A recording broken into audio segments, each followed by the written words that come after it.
मजलिस party ने शनिवार को 3 लोकसभा सीटों पर अपने उम्मीदवारों के नाम का ऐलान किया है। मालूम हो कि बिहार के दरभंगा, शिवहर एवं काराकट लोकसभा क्षेत्र के उम्मीदवारों के नाम का ऐलान किया गया। किशनगंज कैलामनी स्थित एआईएमआईएम के प्रदेश कार्यालय में पार्टी के स्टार प्रचारक इंजीनियर आफ्ताब अहमद एवं आदिल हसन ने प्रेस वार्ता कर यह जानकारी दी। प्रेस वार्ता के दौरान इंजीनियर आफ्ताब आलम ने बताया कि दरभंगा लोकसभा क्षेत्र से मोहम्मद कलाम, शिवहर लोकसभा सीट से पूर्व सांसद सीताराम सिंह के बेटे राणा रंजीत सिंह तथा काराकट लोकसभा क्षेत्र से प्रियंका चौधरी को प्रत्याशी बनाया गया है। मालूम हो कि एआईएमआईएम पूर्व में राज्य के 13 लोकसभा सीट पर चुनाव लड़ने की घोषणा कर चुकी है। हालांकि सीमांचल में पार्टी ने सिर्फ अररिया और किशनगंज सीट पर ही चुनाव लड़ने की बात कही है। किशनगंज सीट से स्वयं पार्टी के प्रदेश अध्यक्ष अख्तरुल ईमान भाग्य आजमा रहे हैं।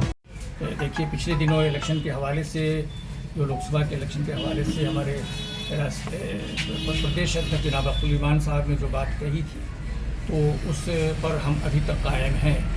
और उसमें सिर्फ 2 सीटों का चूँकि हमने बाद में फैसला किया कि पूर्णिया और कटिहार से अभी फ़िलहाल हम कैंडिडेट नहीं दे रहे हैं, तो बाकी सीटों पर जो पहले हमने फैसला किया था वो उन सीटों पर हम कायम हैं।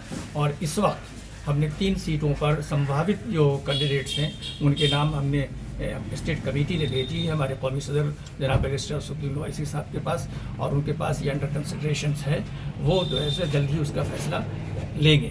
उसमें काराकाट की जो सीट है वहाँ से प्रियंका चौधरी हैं, और आपके शिवहर से जनाब राणा रंजीत सिंह हैं, और हमारे दरभंगा से जो प्रत्याशी हैं वो मोहम्मद कलाम हैं। तो 3 के नाम तो हमने ऑलरेडी हमारी स्टेट कमेटी ने रिकमेंड करके दिया है कौमी सदर के पास, वो उनके पास अंडर कंसिडरेशन है, वो जल्द से जल्द उसका फैसला लेंगे। इस सिलसिले में एक बात जो मैं कहना ही चाह रहा हूँ कि पिछले दिनों जो इंडिया अलायंस ने, जिसे इंडिया अलायंस भी कहते हैं या गठबंधन भी कहते हैं, उसमें ख़ास तौर पर जो सीटों का जो बंटवारा राजद ने किया है, उसको लेकर अक़लियतों में बड़ा रोष है और काफ़ी नाराज़गी देखी जा रही है। वो ये कहते हैं कि साहब आपने 22 कैंडिडेट्स का ऐलान किया है, जिसमें मुसलमानों को जो आपको बराबर वोट देते रहे हैं और आपका बड़ा वोट जो है वो सपोर्ट रहा है पिछले दिनों, उसको आपको सिर्फ 2 सीटें आपने उन्हें दी है।